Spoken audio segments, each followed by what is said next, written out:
아멘. 하나님께 영광의 박수 올려드립니다. 오늘 말씀은 이리중앙교회 은퇴 목사님이신 조성천 목사님께서 말씀 강론해 주시겠습니다. 우리 목사님 나오셔서 말씀 전하실 때에 우리 할렐루야와 힘찬 박수로 우리 맞이하도록 하겠습니다. 목사님 나오시겠습니다. 할렐루야.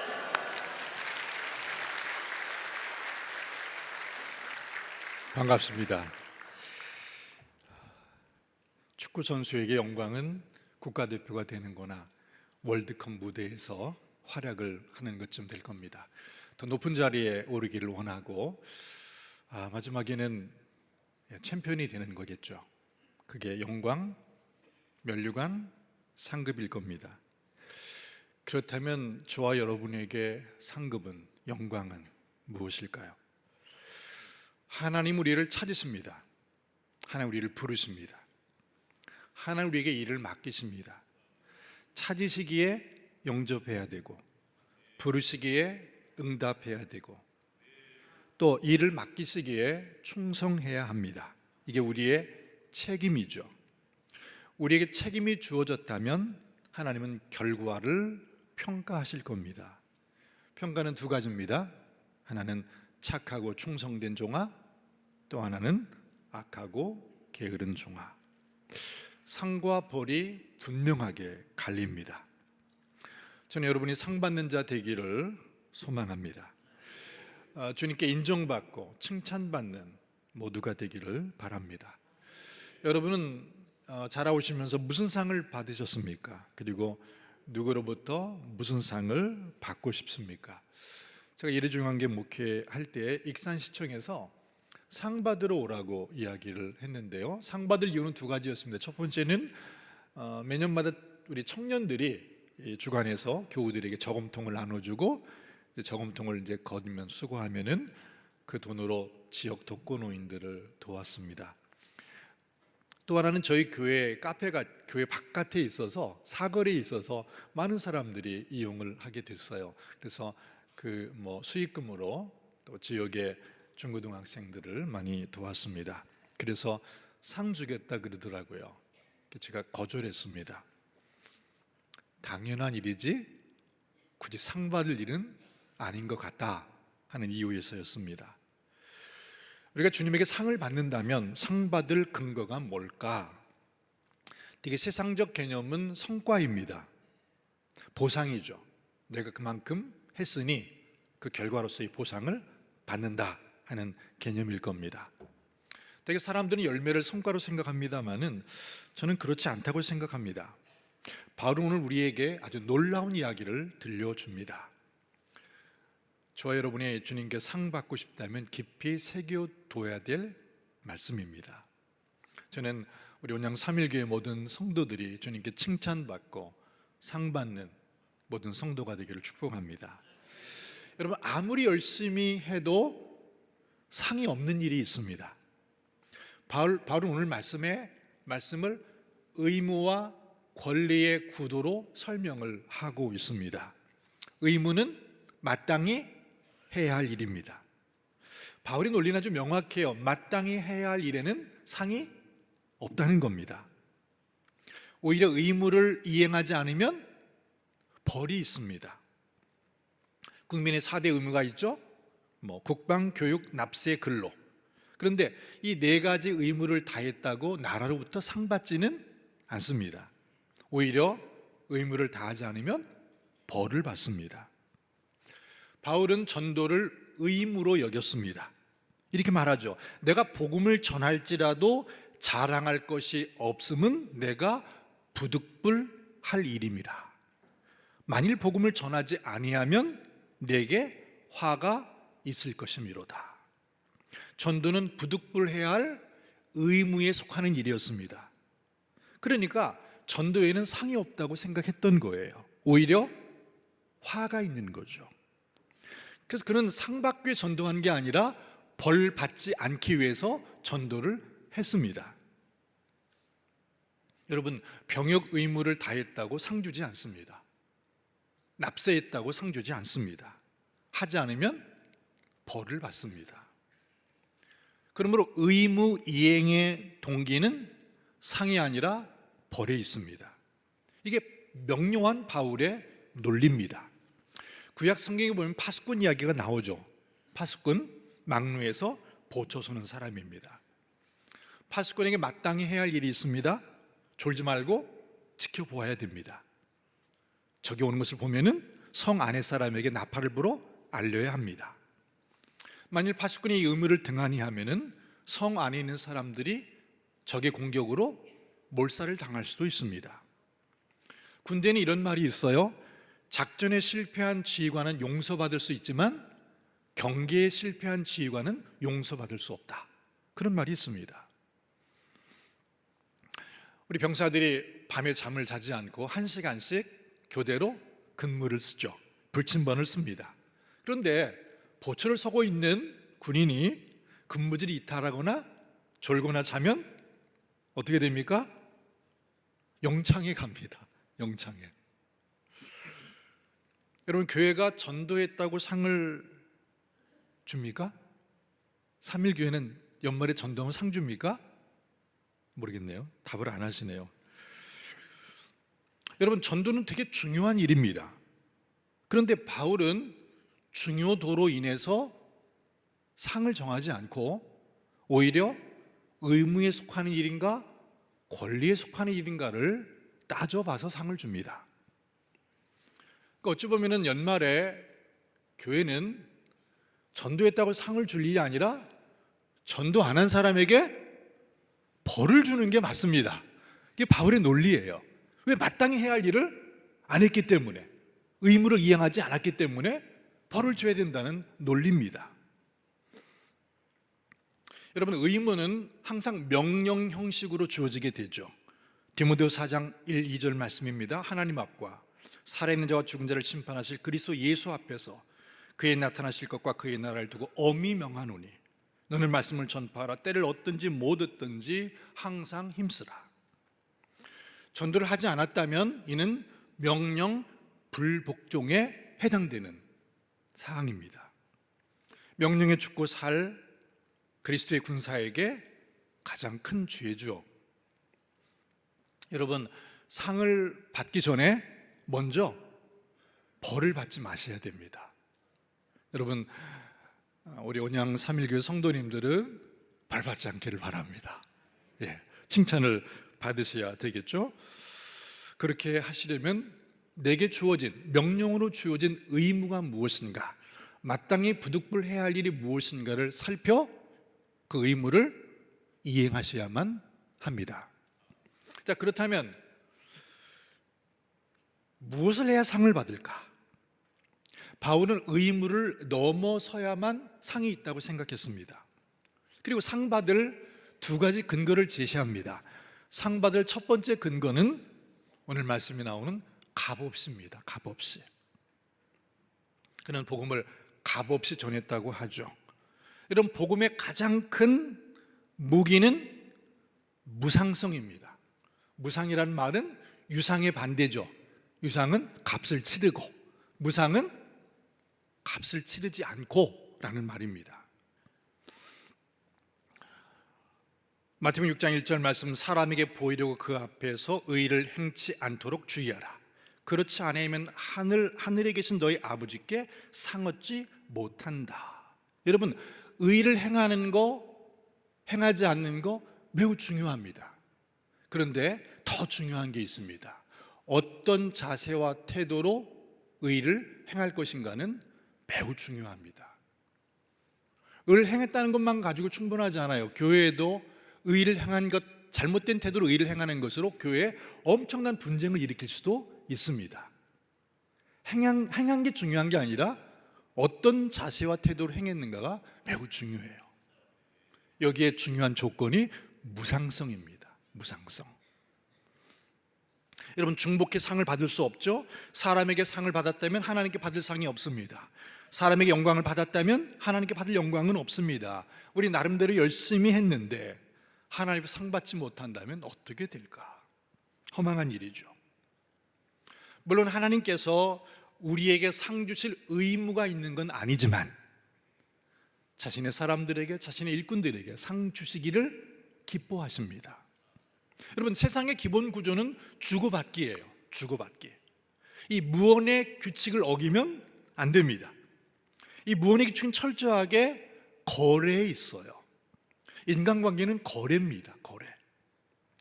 내가 누군가에게 무엇을 주면 최소한의 것으로 돌려받을 생각을 합니다. 이 무언의 규칙인 거래의 규칙을 어기면 이런 이야기 하죠. 저 사람 참 경우가 없다고. 경우가 없다고. 아니, 2번 받았으면 1번은 줘야 되잖아. 너무한 거 아니야? 저 사람이 이렇게 경우가 없어? 이런 말을 합니다. 그 모든 것들은 거래의 규칙에 기반하는 생각입니다. 여러분, 종교와 신앙에 명확한 차이가 있어요. 종교는 거래적입니다. 신앙은 거래적이지 않습니다. 여러분과 하나님의 관계는 거래입니까? 거래가 아닙니까? 잘 생각하셔야 돼요. 지성이면 감천, 이건 종교입니다. 지성이면 감천은 신앙이 아닙니다. 결과는 노력의 산물이라는 뜻이죠. 어떤 면의 성과주의는, 일하는 것에 대한 보상으로 주어지는 성과주의는 매우 세속적이고 매우 우상 숭배적입니다. 내가 무엇하니 하나님도 나에게 어떤 결과로 보상하셨다는 논리죠. 그러면 우리의 헌신과 수고와 노력의 결과를 하나님 우리에게 복 주셨을까요? 생각해 보셔야 돼요. 기도의 응답은 기도의 결과일까요? 내가 그렇게 많이 기도했으니, 오래 기도했으니, 밤을 새서 기도했으니, 먹지 않고 기도했으니 그 결과로 보상을 받은 걸까요? 노력의 결과로 생각하는 종교인들은 자기 자랑에 바쁩니다. 내가 그만큼 기도했으니까, 그만큼 노력했으니까, 그만큼 헌신했으니까 주님이 나에게 보상한다는 거래적 생각을 하는 겁니다. 하나님은 우리의 기도에 응답할 의무가 계신 게 아닙니다. 하나님은 빚쟁이가 아니세요. 여러분, 하나님께 무엇을 맡겨둔 게 아무것도 없어요. 기도 응답은 전적으로 하나님의 축복이고 하나님의 선물이고 하나님의 은혜입니다. 노력의 결과가 아니에요. 노력의 결과일 수가 없어요. 왜? 하나님과 우리 관계는 거래 관계가 아니니까. 그런데 이렇게 하나님의 선물이라, 하나님의 응답은 하나님의 선물이다라고 여기는 사람들은 하나님을 자랑하기에 바빠요. 내가 한 것도 없는데. 그렇죠. 내게 이런 은혜를 주시고 이런 축복을 주셨다고. 은혜, 다른 말로는 설명할 수가 없다고. 하나님과 관계나 인간 관계를 거래로 생각하면 무슨 일이 벌어질까? 인간 관계나 하나님 관계를 거래로 생각하면 항상 그 사람은 섭섭해. 그리고 화가 나. 섭섭함과 화로, 분노로 가득한 삶을 살게 됩니다. 왜요? 기대한 반응이 주어지지 않았기 때문입니다. 반대로 거래로 생각하지 않았다면 항상 기뻐하고 쉼없이 기도하고 범사에 감사할 겁니다. 하나님의 은혜와 선물로 살아가는 삶의 태도가 이거예요. 항상 기뻐하고 쉼없이 기도하고 범사에 감사한 거예요. 하나님만 생각하게 되는 거니까. 인생을 내 노력의 결과로 생각하지 않는 거니까. 아니, 그렇게 생각할 수 없는 거니까. 마태복음 25장에 나오는 세 번째 비유는 양과 염소 이야기입니다. 오른편에 양에게 임금이 말하죠. 내가 감옥에 있을 때, 헐벗었을 때, 굶주렸을 때 찾아오고 공급했다고. 왼편의 염소에게 임금이 말합니다. 감옥에 있을 때, 헐벗에 굶주릴 때 찾아오지 않고 공급하지도 않았다고. 참 이상해요. 왜 했다는 사람한테는 하지 않았다고 하고 왜 하지 않은 사람에게는 했다고 했을까? 했다고 생각했는데 하지 않았다고 책망받은 사람은 분노합니다. 하지 않았다고 생각하는데 했다고 칭찬을 받는 사람은 감격합니다. 여러분 어느 쪽에 속합니까? 충분한 보상을 받지 못해서 하나님께 화가 나 있습니까? 아니 내가 한 것도 없는데 나에게 했다고 인정해 주시니 하나님 은혜에 감사하고 감격합니까? 여러분 거래의 특징이 있습니다. 거래의 특징은 장부에 있습니다. 이게 거래인가 아닌가의 차이는 장부가 있는가 없는가의 차이입니다. 준 것을 돌려받기 위해서 기억해야 하고 기록해야 되기 때문입니다. 처음부터 거래가 아니라고 생각하면 기억할 필요도 기록할 필요도 없습니다. 오른편의 양은 처음부터 거래라고 생각하지 않았기 때문에 기억할 필요도 느끼지 못했고 기록할 필요도 느끼지 못했습니다. 사랑을 베푼 사람은 전혀 기억이 나지 않는데 누군가 나에게 찾아와서 말하죠. 당신에게 사랑을 받았다고, 고맙다고. 베푼 사람은 기억하지 않는 겁니다. 받은 사람이 기억하는 거죠. 당신 나를 살렸다고. 여러분은 자녀와의 관계에서 장부가 있습니까? 없습니까? 일자를 기록하면서 첫째에게 뭘 줬고 둘째에게 뭘 줬고 기록합니까? 기록하지 않습니까? 기록하지 않는 이유는 뭡니까? 나와 자녀와의 관계는 거래 관계가 아니기 때문입니다. 하나님과 우리 관계도 거래 관계가 아닙니다. 인풋과 아웃풋의 이야기가 아닌 겁니다. 서울대 법의학 교수인 유성우 이야기입니다. 법의학 교수는 시신을 부검하는 의사입니다. 그는 1500구의 시신을 부검합니다. 그 일을 하면서 그는 삶의 태도가 변했다고 말합니다. 변한 삶의 태도 두 가지. 첫 번째는 매해 마지막마다 유서를 쓴다고 합니다.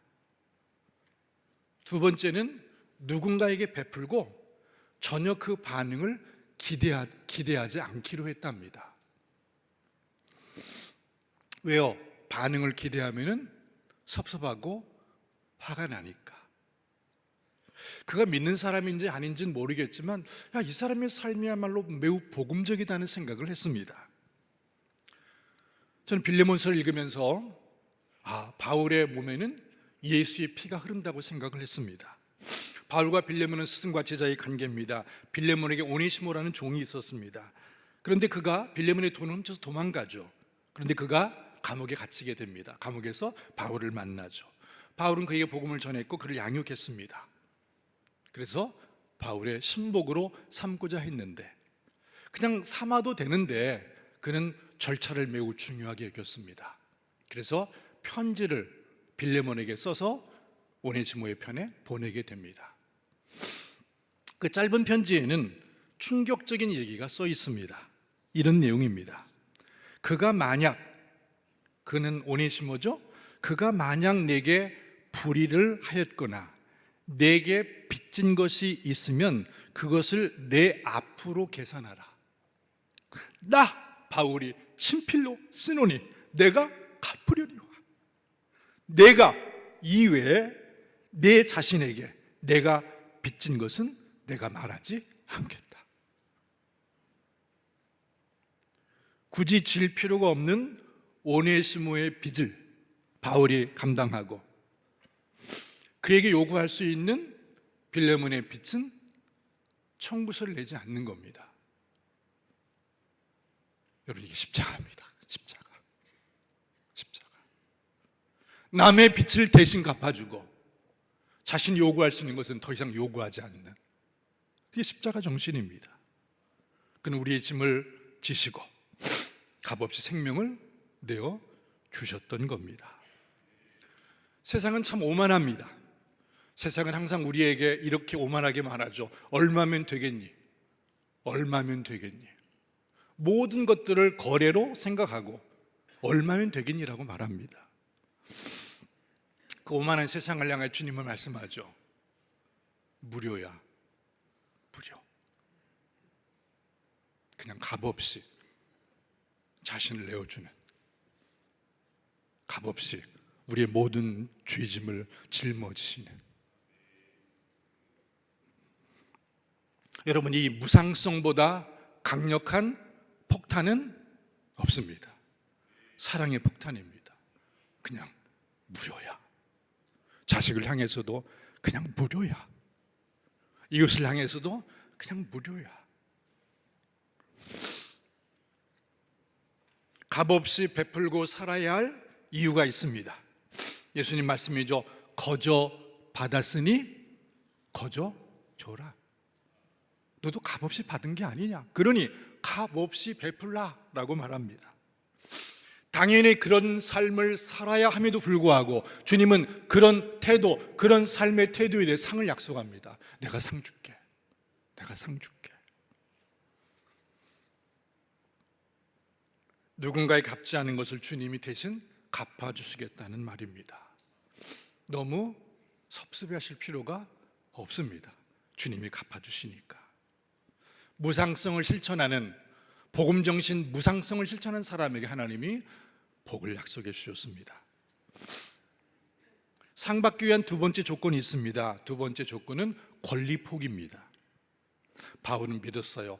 의무에는 상이 없지만 권리에는 상이 있다고. 마땅히 누릴 권리를 포기하면 상을 받게 된다고. 물론 누구도 상대의 권리를 포기하라고 강요하면 안 됩니다. 권리는 누가 포기하는 겁니까? 자신이 포기하는 겁니다. 남의 권리를 빼앗으면 폭력입니다. 권리 포기는 권리를 가진 자만이 누릴 수 있는 자유입니다. 하나님 우리를 자유롭게 창조하셨어요. 하나님의 자유 안에 있는 인간의 자유죠. 근데 여러분, 자유는 아주 위험합니다. 왜냐하면 인간은 자유를 선용하기보다는 악용하기 때문입니다. 하나님 우리에게 자유를 빼앗아 죄를 짓지 않게 하기보다는 죄를 짓더라도 자유를 허락하셨습니다. 아멘입니다.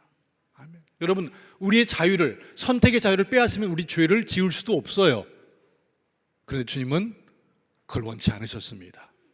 죄를 짓더라도 우리에게 자유를 주셨습니다.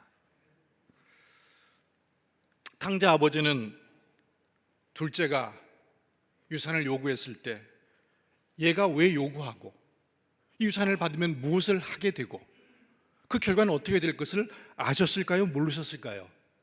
다 아셨습니다. 짐작할 만한 일이죠. 그런데도 아버지는 아들에게 유산을 주었고 그리고 떠날 자유까지 허락했습니다. 그런데 아들에게 이 자유를 준 이후에 아버지는 많은 고통을 겪었습니다. 자유는 그렇게 위험한 거예요. 자유를 빼앗으면 아주 안전합니다. 그런데 자유를 주면은 아주 위험하고 힘들고 고통스럽습니다. 아버지는 동네 사람에게 모욕을 당했고 재산을 잃어버렸고 모든 것들을 감내해야 했고 아들이 돌아오기만을 기다렸습니다. 그는 돌아올 것을 의심하지 않았습니다. 그리고 돌아온 후에 돌아온 아들을 환대하기까지 합니다. 자유를 주면 이처럼 고통을 당하고 상처를 받습니다. 그게 예수 십자가입니다.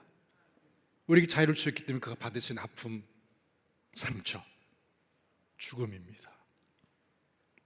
그런데 왜 하나님 우리에게 자유를 주셨을까? 이유가 분명합니다. 우리에게 자유를 주신 이유는 하나님과 우리의 관계를 거래가 아닌 사랑의 관계로 만들고 싶어서입니다. 여러분, 자유를 빼앗으면 종으로서 복종할 수는 있지만 사랑할 수는 없습니다. 종은 사랑할 수 없습니다. 누가 사랑합니까? 자유인만 사랑할 수 있습니다.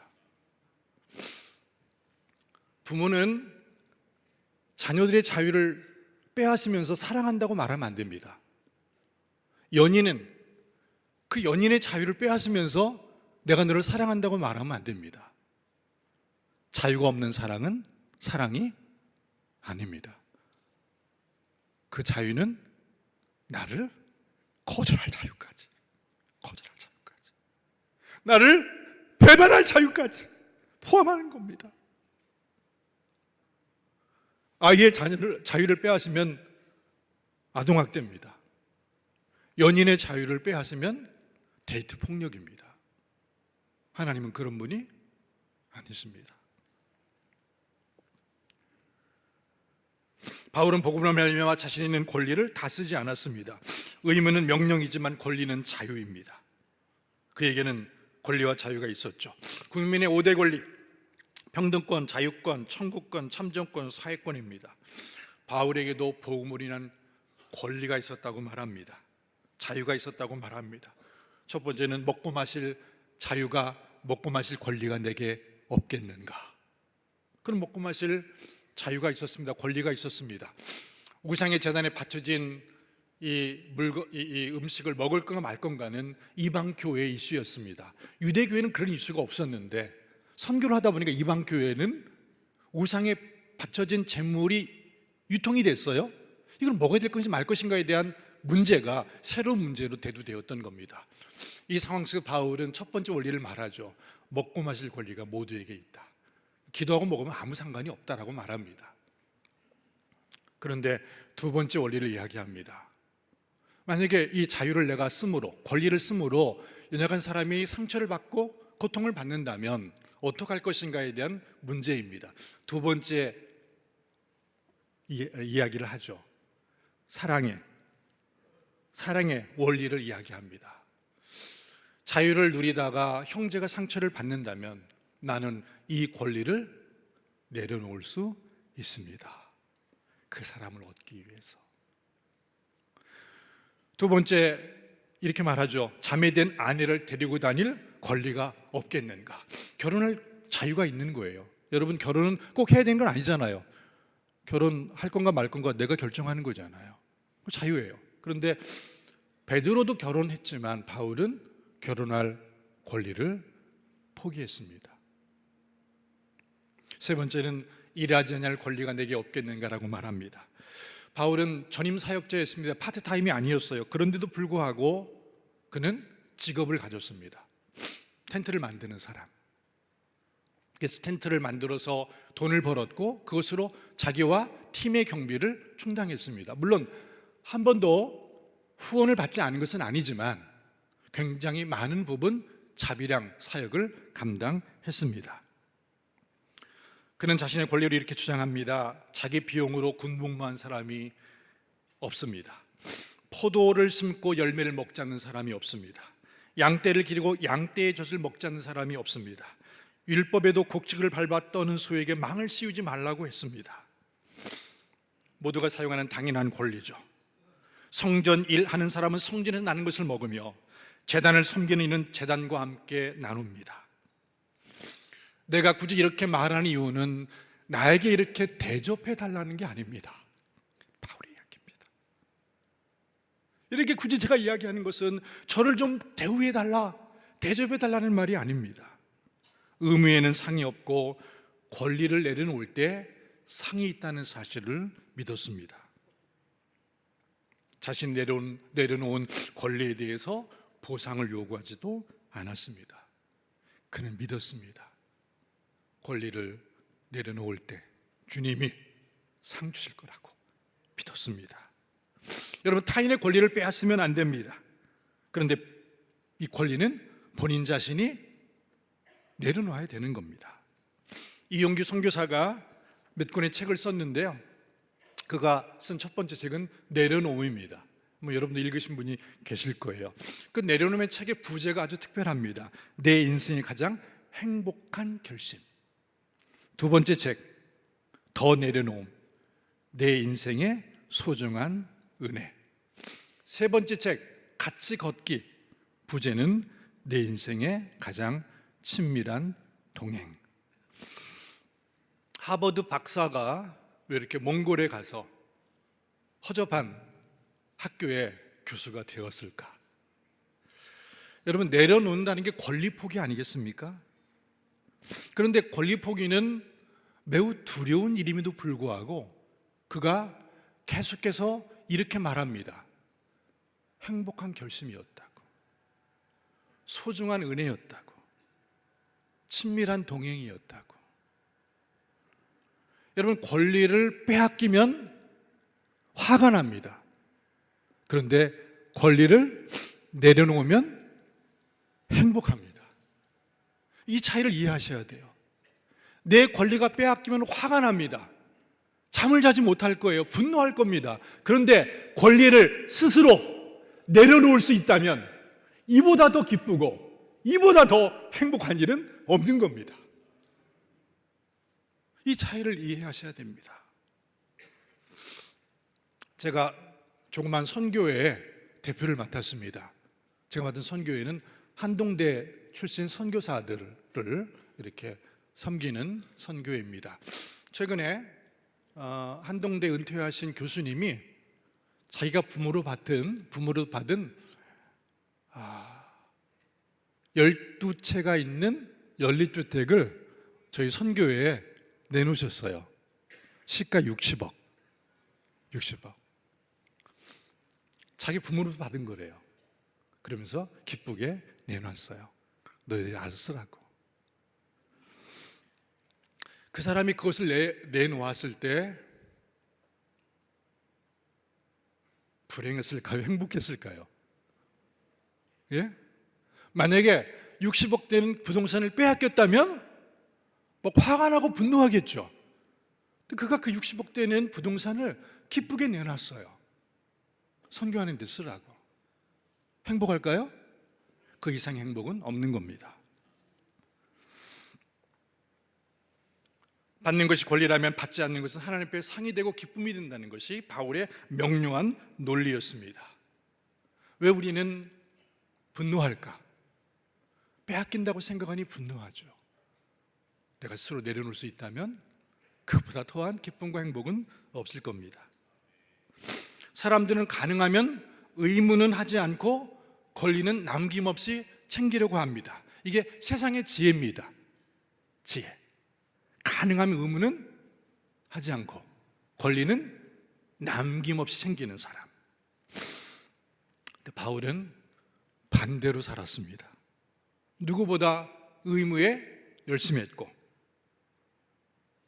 모든 사도보다 더 많이 수고했고, 그리고 반대로 누구보다 더 많이 권리를 내려놓았습니다. 그래서 사람들은 바울에게 이렇게 말했습니다. 바보 같은 사람이라고. 그런데 바울은 교회를 향하여 이렇게 말합니다. 내가 바보라고? 아니야. 그것이 내가 받을 상이야. 내가 받을 상이야. 하나님께 받을 상이야. 하나님께 받을 상이 있다면 심사 기준은 아주 명백합니다. 심사 기준은 성과가 아닙니다. 값없이 베푼 게 무엇인가? 할 수 있지만 하지 않은 게 무엇인가? 무슨 권리를 포기했는가? 누리지 않은 것은 무엇인가? 이런 것들입니다. 세상은 말할 거예요. 차려준 밥상도 못 먹냐? 물론 개념이 없어 그렇게 했다면 바보이겠지만 스스로 자유로 그 권리를 내려놓았다면 그 사람이야말로 복음의 사람이고 예수의 사람입니다. 왜? 예수가 그랬기, 예수가 그런 삶을 사셨고 그런 죽음을 죽으셨기 때문에 그렇습니다. 예수님은 스스로 권리를 포기하셨습니다. 왜 권리를 포기했는가? 되게 중요해요. 바울은 왜 권리를 포기하려고 하는가 중요해요. 권리를 포기하지 않으면 사람을 구할 수가, 사람을 얻을 수가 없기 때문입니다. 예수가 왜 자신의 생명의 권리를 십자가에서 포기했는가? 그렇게 해야, 그 권리를 포기해야 많은 사람을 얻고 많은 사람을 구원하기 때문입니다. 바울이 말하죠. 내가 왜 권리를 포기하는 줄 아는가? 이렇게 해서라도 한 명이라도 더 많은 사람을 얻고 구원하기 위해서 그렇다고 말하는 겁니다. 왜 이렇게 살아야 되는가? 바울의 말입니다. 자유인으로 권리가 있지만 권리를 내려놓고 스스로 모든 사람의 종이 된 것은 더 많은 사람을 얻고자 함이라. 의무를 다하는 사람이 소극적인 삶이라면 권리를 포기하는 삶은 적극적인 삶입니다. 자유를 누리는 삶이 소극적 삶이라면 권리를 포기하는 삶은 적극적인 삶입니다. 바울이 말한 데살로니가전서 2장 19절 말씀은 그냥 충격입니다. 우리의 소망이나 기쁨이나 자랑의 면류관이 무엇이냐? 그가 강림하실 때 우리 주 예수 앞에 너희가 아니냐? 너희가 아니냐? 권리를 빼앗겨 매우 억울해하는데 바울은 명료하게 말합니다. 그게 내가 받을 상이라고, 내가 받을 영광이라고, 내가 받을 면류관이라고. 여러분 어떤 삶을 사십니까? 대접받는 거 영광 아닙니다. 권리를 충분히 누리는 것도 영광 아닙니다. 값을 받는 것도 영광이 아닙니다. 악자같이 권리를 챙기는 사람은 좀 추해 보이기까지 합니다. 오히려 스스로 그렇게 하지 않는 것이 영광이며 상급이며 기독교인으로 삶의 품위입니다. 누가 이런 복음을 이해하고 그렇게 살겠습니까? 누가 그런 삶을 기뻐하고 기꺼이 헌신하겠습니까? 원양 3.1교회 성도님들, 이 복음 정신을 이해하고 바울이 그런 삶을 살아냈던 것처럼 우리도 예수님 뒤따라, 바울을 뒤따라 그런 삶을 살아내므로 주 앞에 섰을 때 칭찬도 받고 상급받고 영광받고 면류관 얻는 믿음의 사람들이 다 되시기를 주님의 이름으로 축복합니다. 은혜와 사랑을 감사드립니다. 오늘도 주의 귀한 말씀으로 권면하시고 축복하시니 감사합니다. 복음 정신으로 살아냈던 사도 바울의 삶과 같이 원양 3.1교회 모든 성도들도 이 복음 정신을 이해하고 그런 삶을 살아내게 하시고 그런 삶을 삶으로 이 세상에서는 기쁨과 감사가 충만하고 주 앞에 칭찬과 영광이 넘쳐나는 믿음의 삶을 살게 도와 주옵소서. 우리 최동훈 목사님을 축복해 주시고 모든 재직과 모든 성도들 축복해 주셔서 정말 복음 정신으로 충만한 세상의 빛을 발하는 아름다운 성도들이 다 되도록 은혜를 베풀어 주옵소서. 예수님의 이름으로 기도합니다. 아멘. 목사님 말씀 감사합니다. 우리 다 같이 일어나셔서 찬송가 500이자 찬송 후 우리 목사님 축도로 예배 마치겠습니다.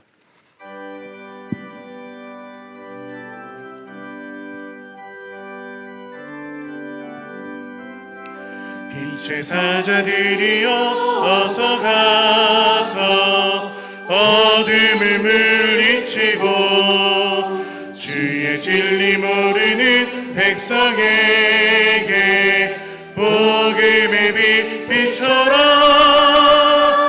빛의 사자 되리여 복음의 빛 비춰라. 죄로 든 밤 밝게 비춰라. 빛의 사자 되리여 선한 사역 위하여 힘을 내라. 주 함께 하시겠네. 주의 크신 사랑을 전파하며 복음의 빛 비춰라. 빛의 사자 되리여 복음의 빛 비춰라. 죄로 든 밤 밝게 비춰라. 빛의 사자 되리여 주님 부탁하신 말 순종하여 이 진리 전파하라. 산을 넘고 물 건너 힘을 다해 복음의 빛 비춰라. 빛의 사자 되리여 복음의 빛 비춰라. 죄로 든 밤 밝게 비춰라. 빛의 사자 되리여 동서남북 어디나 땅끝까지 주님만 의지하고 눈 어두워 못 보는 백성에게 복음의 빛처럼 빛의 사자 되리라. 복음의 빛처럼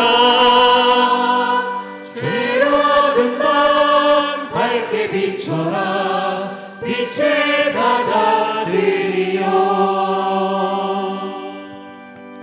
우리 구주 예수 그리스도의 은혜와 하나님의 사랑과 성령의 교통하심과 은혜 주신 역사가 주신 주의 말씀을 마음에 새기면서 그렇게 복되게 살아내기를 소망하는 사랑하는 모든 성도들 위에와 저들의 가정 위에, 저들의 미래와 장래 위에 지금부터 영원까지 함께 있을지어다. 아멘. 아멘.